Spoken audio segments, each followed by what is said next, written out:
Untuk caranya, penggunaan dari program SPSS-nya itu akan saya buatkan lewat video, tutorialnya lewat video.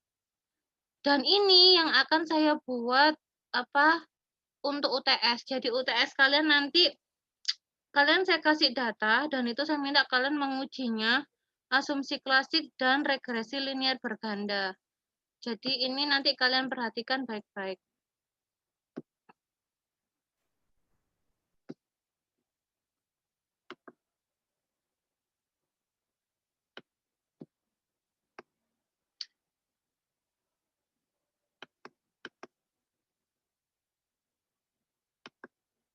Oke, uji normalitas ya.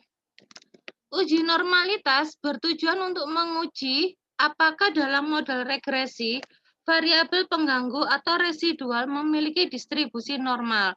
Jadi untuk uji normalitas itu menguji data kalian normal atau tidak. Berdasarkan hasil uji normalitas, ini saya ada contoh ya, dari gambar yang sisi kanan, itu adalah salah satu hasil penelitian saya, di mana hasil uji normalitasnya menunjukkan bahwa data berada dan tersebar di sekitar garis diagonal.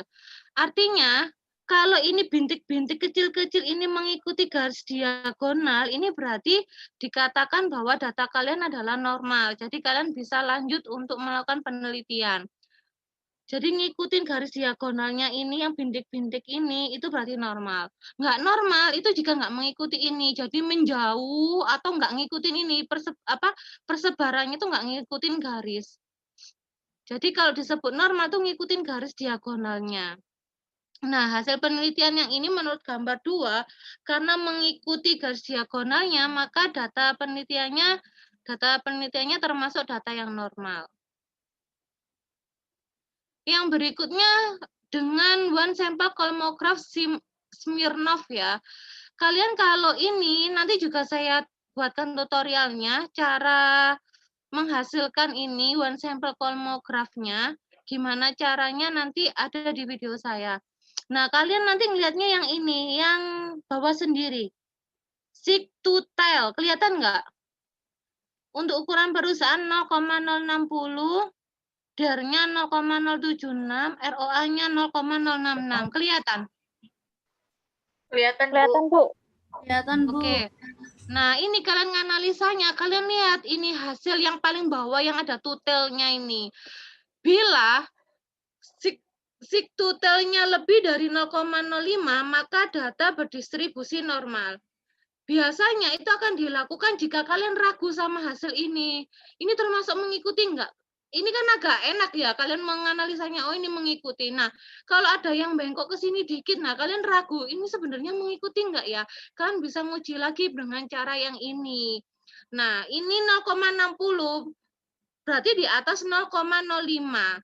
Jika lebih dari 0,05, maka data berdistribusi normal.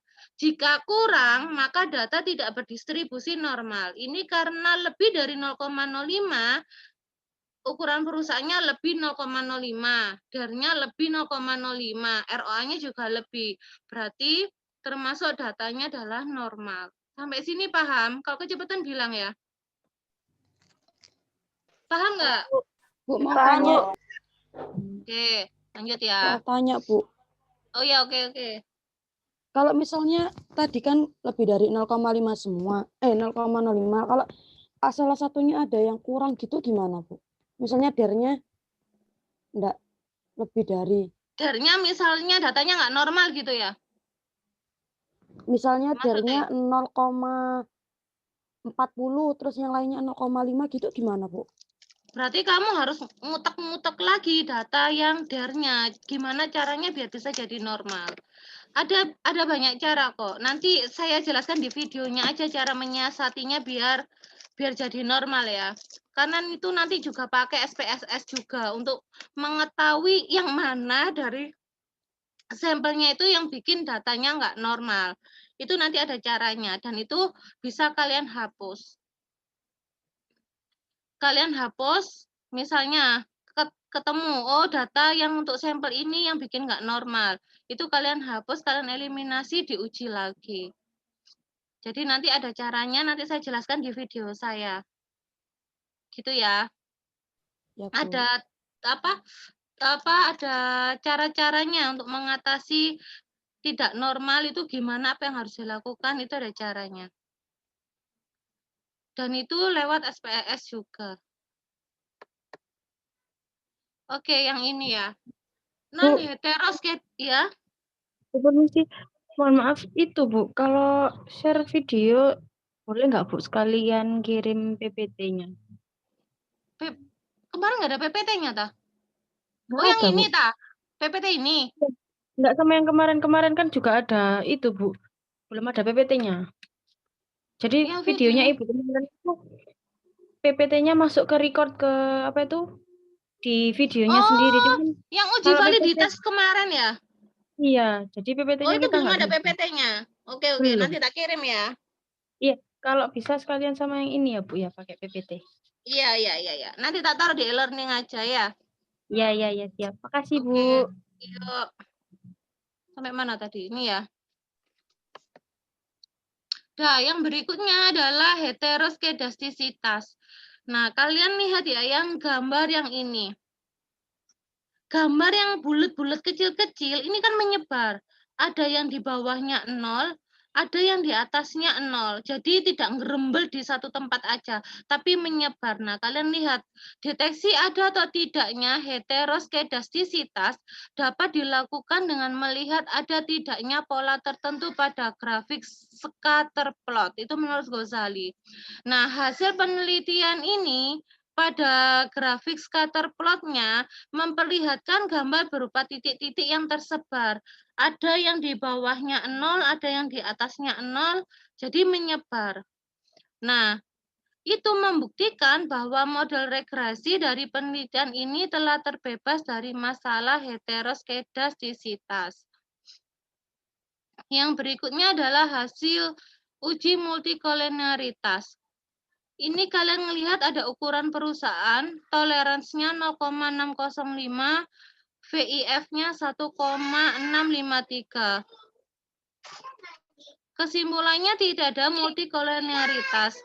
Uji multikolenialitas bertujuan untuk menguji apakah model regresi ditemukan adanya kolerasi antar variabel bebas. Model regresi yang baik seharusnya tidak terjadi kolerasi di antara variabel bebasnya. Nah, untuk mengetahui ini termasuk multikolonialitas atau enggak, itu caranya kayak gini. Jika nilai toleransinya dan nilai VIF-nya, nilai toleransinya lebih dari 0,10, berarti ini lebih kan 0,605, berarti lebih dari 0,1. Dan VIF-nya kurang dari 10, maka dapat dinyatakan bebas multikolonialitas. Dapat dikatakan bahwa variabel independen yang digunakan dalam model adalah dapat dipercaya dan objektif. Itu artinya. Jadi ini kan 1,653, berarti kurang dari 10, ini lebih dari 0,1. Berarti tidak ada multikoliniaritas. Oh iya, ada yang nggak bisa install SPS 25 ya? Halo? Ya Bu, ada. Suara saya hilang? Ya Bu, saya nggak bisa Bu. Sampai sekarang nggak bisa? Iya, ada yang Iya Bu. sekarang nggak bisa Bu. Oke, yang nggak bisa pakai versi lain nggak apa? Punya versi lain, maksudnya 18, 16, boleh nggak apa-apa? Nggak punya? Nggak punya Bu. Oh, saya punya, tapi piye yo caranya? Saya kalau ngupload di Google Drive nggak pernah berhasil. Sinyal di rumah saya nggak seberapa bagus. Nanti Bu, tak saya coba punya yang versi 18, Bu. Ya udah itu pakai temennya aja nggak apa-apa ya. Soalnya kemarin punya teman saya Arta kan yang versinya Ibu itu nggak bisa. Terus saya kasih yang file punya saya yang dulu, yang PASW 18. Bisa Iya, nggak apa-apa. Di-share aja Ya, Mas. nanti, Buat yang ya lainnya. nanti tak kasih linknya Google Drive-nya, nanti tak share. Gitu ya. Pakai Oke, versi ya. lain nggak apa-apa. Pokoknya SPSS ya. Pokoknya nanti Tampilannya kalian bisa sama kok, Bu. mengerjakan. Iya, sama kok. Pokoknya bisa mengerjakan buat tugas nanti UTS UAS ya. Kalian bisa Ya, Bu praktek. ya. Nanti saya share, Bu. Iya, di-share aja apa Jadi kalau yang kemarin nggak berhasil yang versi 25 pakai punyanya temennya yang versi 18 nggak apa-apa. Oke, yang ini autokorelasi ya. Autokorelasi ini melihatnya dari Durbin Watson ya. Jadi kalian melihat 1,942 ini sebenarnya ada dua cara. Kalau yang pertama untuk menguji ada atau tidaknya autokorelasi dapat dideteksi dengan melihat nilai Durbin Watson pada tabel. Berdasarkan tabel 2, nilai Durbin Watson untuk semua model berada di atas min 2 dan berada di bawah 2, yang berarti sesuai pendapat dari Santoso 2001. Bahwa semua model regresi yang diajukan dalam penelitian ini terlepas dari masalah autokorelasi. Jadi autokorelasi adanya korelasi antara anggota sampel yang diurutkan berdasarkan waktu. Penyimpangan asumsi ini biasanya muncul pada observasi yang menggunakan data runtut waktu atau time series. Jadi kalian biasanya kalau kuantitatif datanya dari 2015 sampai 2019. Nah, itu yang dimaksud runtutan waktu. Konsekuensi adanya autokorelasi dalam suatu model regresi adalah varian sampelnya tidak dapat menggambarkan varian populasinya. Akibat lebih jauh, model regresi yang dihasilkan tidak dapat digunakan untuk mengestimasi nilai variabel dependen pada nilai variabel independen tertentu. Ini nanti kita pakai tabel ya. Nah, itu tadi gini caranya. 1942 ya, ini ada lanjutannya. Caranya ini. Nanti ini saya jelaskan di video saya, karena ini tabelnya belum saya upload di sini, tapi di video saya udah saya buatkan cara menganalisanya. Nanti saya jelaskan di video yang ini. Jadi ada 4 min DU. Nilai DU dilihat pada tabel. Nah, ini nanti saya jelaskan di video. Oke, yang ini dulu ya. Jadi yang untuk R ketemu 0,531, ada yang bisa menjelaskan nggak? Itu maksudnya apa sih 0,531 untuk R? Ada yang bisa menjelaskan nggak? Di sini ada keterangannya. R itu menunjukkan adanya hubungan antar variabel bebas dengan variabel terikat. Berarti hubungannya X ke Y itu berapa persen kalau dilihat dari R-nya? Siapa yang bisa? 53,1%, Bu. Iya, 53,1%. Kalau dari R square-nya menunjukkan besar kecilnya sumbangan variabel bebas terhadap variabel terikat. Berarti hanya berapa persen? 28,2. 28,3%. Berarti sisanya 100 dikurangi 28,3, 7 sekian itu dipengaruhi oleh variabel yang lainnya yang tidak kalian teliti. Itu ya yang dimaksud. 28,2 atau 28,3? 2,2, Bu. Gimana? Itu 28,2 atau 28,3, Bu. Tapi ditulisannya 28,2. Oh iya. 28,2. 28,2%.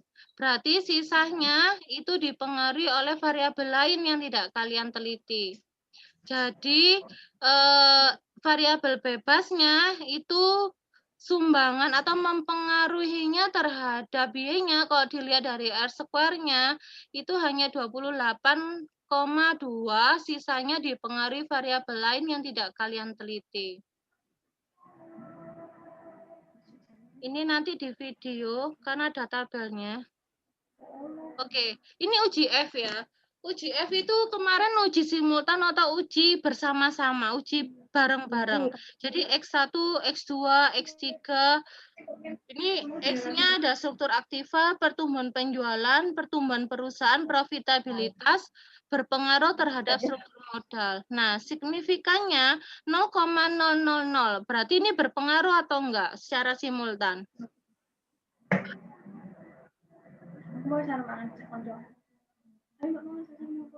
Ada yang bisa?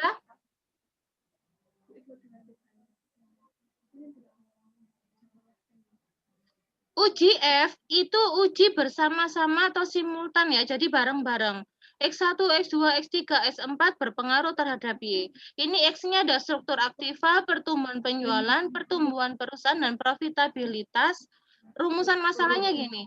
Apakah struktur aktiva, pertumbuhan penjualan, pertumbuhan perusahaan, dan profitabilitas berpengaruh terhadap struktur modal secara simultan? Nah, dari hasil tabel itu UJF-nya berpengaruh atau enggak?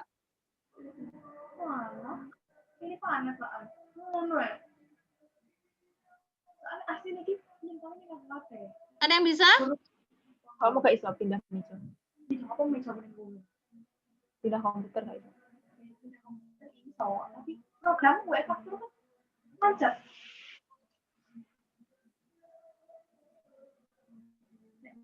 Ayo, ada yang mau nyoba enggak? Berpengaruh enggak dari UJF yang tabel itu?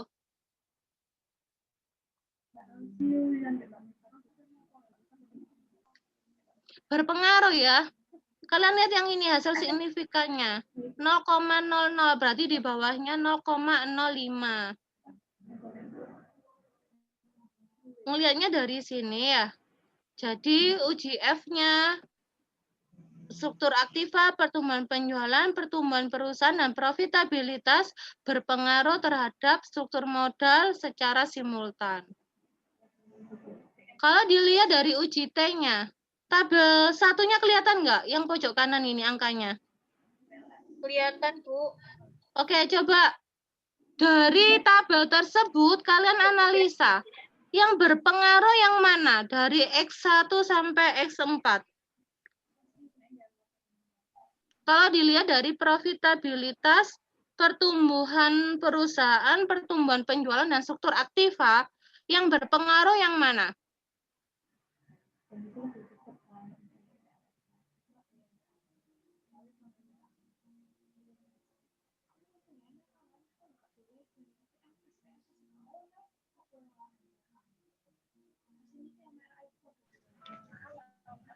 Yang pertumbuhan perusahaan. Yang pertumbuhan perusahaan. Kenapa kok pertumbuhan perusahaan? Coba jelasin ke temennya.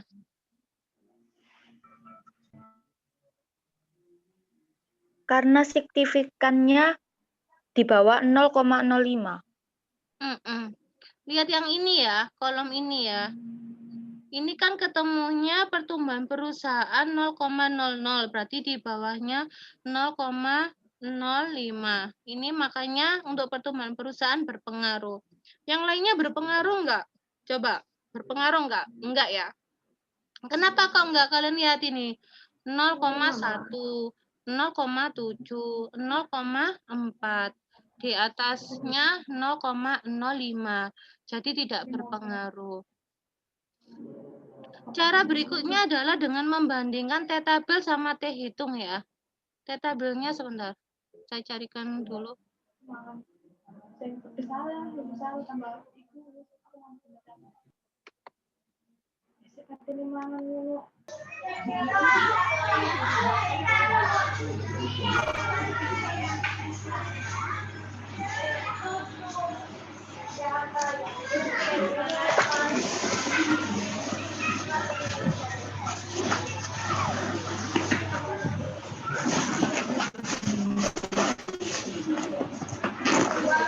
Kelihatan, Bu. Oke. Ini ya, ini kalian nanti harus bisa membandingkan apa sih dua sisi dan satu sisi kalau baca T-tabel. Nah, dua sisi itu jika rumusan masalah kalian bunyinya kayak gini. Apakah profitabilitas berpengaruh terhadap kinerja keuangan? Itu berarti dua sisi. Satu sisi itu jika rumusan masalah kalian bunyinya kayak gini. Apakah profitabilitas berpengaruh positif terhadap kinerja keuangan? Jadi kalau kalian udah menentukan positif dan negatifnya di rumusan masalah, itu berarti satu sisi. Tapi kalau kalian belum menyebutkan positif dan negatifnya, itu berarti dua sisi. Paham nggak bedanya? Bingung? Jadi nanti kalian kalau ngelihat tabelnya, dua sisi tingkat signifikannya 5% misalnya ya. Berarti kalian lihatnya di kolom yang ketiga ini. Dua sisi itu di rumusan masalah belum disebutkan itu berpengaruh negatif atau positif. Tapi kalau satu sisi itu kalian sudah menentukan apakah profitabilitas berpengaruh secara positif terhadap nilai perusahaan, misalnya seperti itu. Nah, udah disebutkan kan positifnya. Apakah profitabilitas berpengaruh positif terhadap nilai perusahaan? Berarti kalian lihatnya yang satu sisi. Kalau 5% berarti kalian lihat yang tabel 2. Tapi kalau rumusan masalah kalian bunyinya tidak ada positif atau negatifnya, itu berarti dua sisi. Itu dalam artian peneliti belum memutuskan itu berpengaruhnya positif atau negatif, makanya dua sisi. Nah, kalian lihatnya berarti tabel yang atas. Kalau 5% berarti ngelihatnya yang kolom ketiga.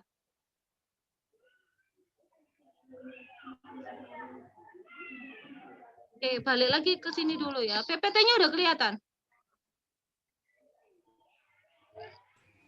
Udah kelihatan PPT lagi ya? Masih tabel. Oh, harus di stop dulu berarti ya.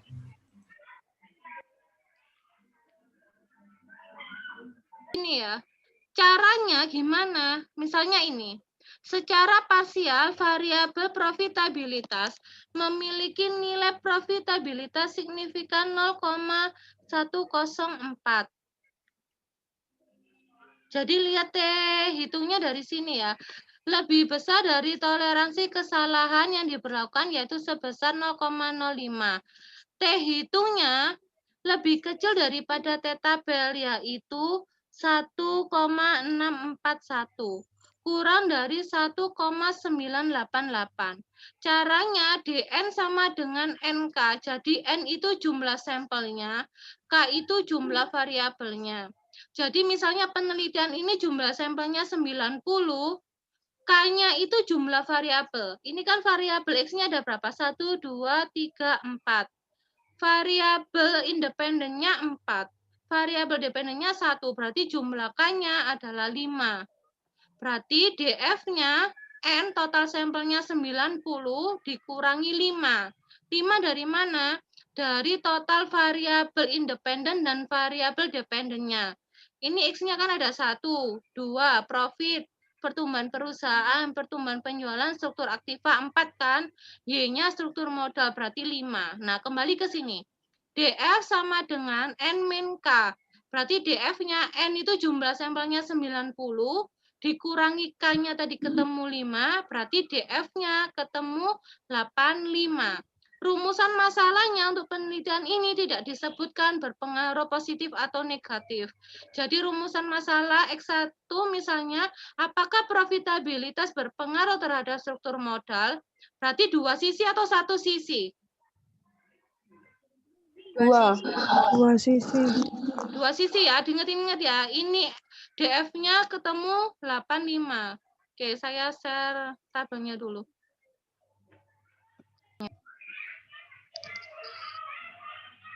Oke, jika nilai T hitung lebih dari T tabel, maka ada pengaruh variabel bebas terhadap variabel Y. Tadi T hitungnya ini kan ketemu 1,641. T tabelnya 1,988. Berarti lebih kecil kan, makanya nggak berpengaruh. Kalian yang diingat-ingat yang ini. Jika T hitung lebih besar dari T tabel, maka ada pengaruh variabel bebas terhadap variabel Y. Sampai sini ada pertanyaan? Belum ya? Oke. Kalau untuk rumus regresi, fotoku nggak keluar ya videonya. Apa? Ya, Bu mau tanya apakah setiap pengujian itu lihatnya 5%, Bu? Ada kriterianya, tak? Kalau untuk 5% atau 1% atau apa itu kebijakan atau keputusan peneliti ya. Cuman peneliti itu biasanya berdasarkan penelitian terdahulu. Penelitian terdahulu kebanyakan memakai 5%. Jarang yang pakai di selain 5%. Jadi misalnya kalian mau pakai selain 5% juga nggak apa, karena belum ada teori yang mengharuskan kalian harus pakai 5% atau 0,10. Nah, itu belum ada. Itu sesuai dengan keputusan peneliti ketika perumusan hipotesis. Tetapi penelitian itu kan dibuat harus ada acuan penelitian terdahulunya. Nah, itu penelitian terdahulu, peneliti-peneliti itu kebanyakan menggunakan 5%. Makanya kenapa kan kok mesti ngeliatnya 5% gitu ya. Kalaupun di SPSS nanti otomatis program itu yang muncul itu yang 5%. Nanti pas ada video nanti bisa kelihatan. Itu otomatis itu di program SPSS-nya itu yang kayak apa ya, default gitu ya, itu 5%. Kayak gitu, paham ya? Jadi kalau secara teori itu nggak ada buku atau teori yang mengatakan harus pakai 5% itu jika apa, 1% jika apa, itu nggak ada. Oh iya ya Bu, terima kasih. Ya.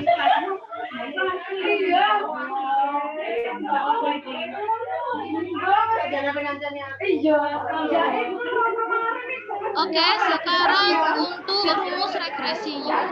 Rumus regresi kalian tuh melihat yang ini ya, unstandarized coefficient yang B ini. Itu dimut kok. Maaf Bu, berisik banget Bu. Iya, temennya disuruh mute dulu kok. Pak Yusdi, boleh minta tolong di-mute Pak Yusdi. Pak Yusdi.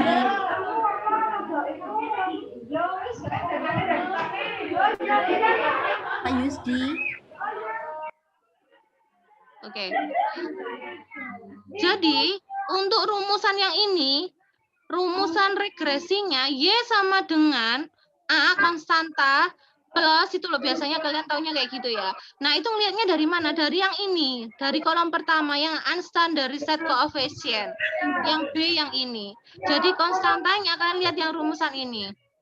Yang saya blok ini ya. Nah, itu ngelihatnya dari mana? Dari yang ini, dari kolom yang ini. 0,373 itu konstantanya.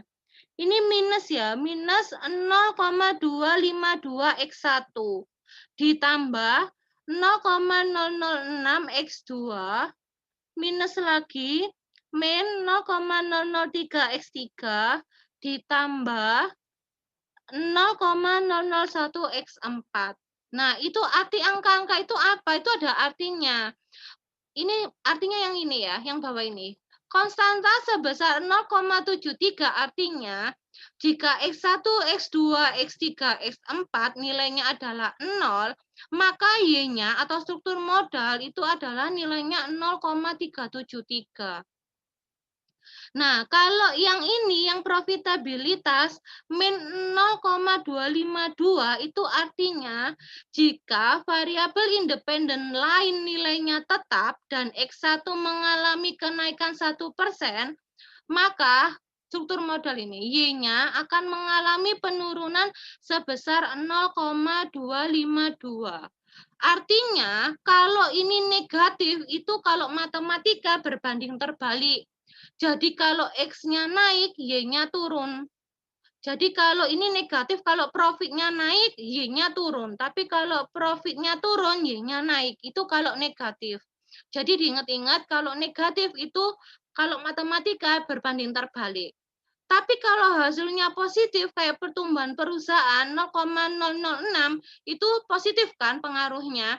Nah, itu berarti berbanding lurus kalau matematika. Jadi kalau pertumbuhan perusahaan naik, Y-nya ikut naik. Jadi kalau negatif berbanding terbalik, kalau positif berbanding lurus. X-nya naik, Y-nya ikut naik. Kalau negatif, X-nya turun, Y-nya naik. Itu kalau negatif. Nah, sekarang kalau misalnya yang beta yang ini tuh untuk ngelihat dari semua variabel yang mempunyai pengaruh terhadap Y itu yang paling besar adalah variabel yang mana? 0,4 berarti pertumbuhan perusahaan. Jadi kalau beta yang standar koefisien yang ini itu untuk ngelihat aja dari semua X1 sampai X4 itu sebenarnya yang mempunyai pengaruh yang paling besar itu adalah pertumbuhan perusahaan. Kalau yang ini, yang tadi ya, buat uji asumsi klasik, tolerance dan VIF. Kalau yang ini adalah T hitungnya. Yang ini signifikannya. Sampai sini ada pertanyaan? Nanti jadi gini, nanti saya kan ngasih video bersama datanya. Nanti kalian bisa belajar sebelum UTS. Jadi cara menganalisanya bagaimana, itu nanti kan saya kasih data sama tutorialnya, kalian bisa belajar cara menganalisanya. Di video itu juga nanti saya ajari menganalisa kayak yang barusan, disesuaikan dengan hasil output dan teori yang di PPT ini. Nanti di video saya buatkan seperti itu. Jadi nanti pas UTS kalian bisa mengerjakan dengan cara melihat tutorialnya. Gitu ya. Jadi nanti UTS-nya individu ya, ngerjain satu-satu. Kalau yang untuk yang kemarin kan kelompokan, tapi UTS nanti kalian harus ngerjain sendiri-sendiri. Boleh dari SPSS versi apapun boleh. Jadi nanti kemungkinan kan kalian Kamis ya, mungkin nanti hari Senin atau Selasa nanti soalnya udah saya share di kalian, jadi kalian udah bisa mulai nyicil untuk menganalisanya. Jumat, Kamis ya sekarang. Kamis kalian tinggal submit aja jawabannya. Kalau enggak nanti ya Minggu saya usahain kalau udah selesai nanti saya share soal UTS-nya. Kalian jadi punya kesempatan untuk menganalisanya. Yang agak lama kalau SPSS-nya kan cepet aja. Cuman berapa menit udah selesai. Yang lama kan analisanya ini. Jadi kalau misalnya saya share hari Kamis, kalian ngerjain Kamis pasti nggak nututi. Jadi saya share aja paling lambat Senin. Jadi kalian bisa nyicil Kamis, kalian tinggal upload jawaban di e-learning ya. Ada pertanyaan? Nanti dilihat lagi aja video yang mau saya share yang tentang ini, bab ini ya. Bab asumsi klasik sama regresi linear berganda. Iya, Pak? Nggak jadi, Bu. Udah dijawab tadi duluan. Oke. Nah, tetapi nanti setelah gini ya, setelah UTS, itu kan nanti ada PET analisis jalur untuk penelitian yang intervening sama yang untuk uji moderasi itu pakai SPSS. Tetapi beberapa dosen itu sudah tidak berkenan kalau variabel moderasi dan variabel intervening itu diuji pakai SPSS, tapi minta diuji pakai PLS. Kalian mau nggak ditambahi PLS? Tapi dasarnya aja. Karena kalau nanti pas penyusunan skripsi, itu kayak misalnya Pak Wiwit, Bu Sarwenda, saya, itu saya udah nggak pakai SPSS untuk uji moderasi sama intervening. Tapi kalau untuk moderasi sama intervening itu harus pakai PLS. Itu permintaannya Pak Wiwit. Jadi Pak Wiwit itu menghimbau untuk moderasi sama intervening itu pakai PLS. Karena menurut Pak Wiwit kalau pakai SPSS itu sudah sudah nggak update gitu loh. Kan kalau intervening kan pakai PET analisis kan pakai SPSS. Tapi beberapa dosen mungkin masih ada sih yang pakai PET analisis, tapi nggak tahu lagi ya karena terakhir yang semester kemarin sama Pak Wiwit dihimbaunya pakai PLS. Tapi ya kembali lagi ke dospem masing-masing. Jadi nanti mungkin saya kasih bonus PLS saja ya. Nanti saya kasih softwarenya, jadi kalian biar dapat yang ada crack-crackannya. Karena anak-anak kan biasanya download di internet itu yang cuman 1 minggu, 1 bulan. Pokoknya sebentar aja kok, nggak bisa lama. Jadi nanti saya kasih itu ya, gitu ya. Ada pertanyaan? Ya, Bu. Bu, ini nanti ujiannya kelompok atau individu nih, Bu? Aduh, kurang keras. Gimana? Nanti ujiannya kelompok atau per individu? Individu kalau UTS ya. Oh iya, Bu. Kalau UTS-nya individu, karena ini penting. Kalian harus bisa mengoperasikan sendiri-sendiri kan buat skripsi ya. Ya, Bu. Oke. Nanti jangan copy paste punya temennya di save as ya. Nanti saya bisa tahu loh kalau di save as punya temennya. Kelihatan nanti ya. Oke, kalau nggak ada pertanyaan saya akhiri ya. Bu, bentar. Saya mau tanya. Itu tentang PLS itu kan setiap dosen kan ada yang pakai SPSS sama ada yang pakai PLS. Itu kalau semisal dosennya itu dosen pembimbingnya bakalan ngajari tak, Bu? Enggak. Ya enggak, yuk kalian disuruh cari sendiri. Oh, BN nanti dikasih dasar-dasarnya gitu enggak, Ta, Bu? Enggak. Dospem itu nggak pernah ngajari mengoperasikan software. Jadi nanti biasanya itu prodi ngadain kursus PLS.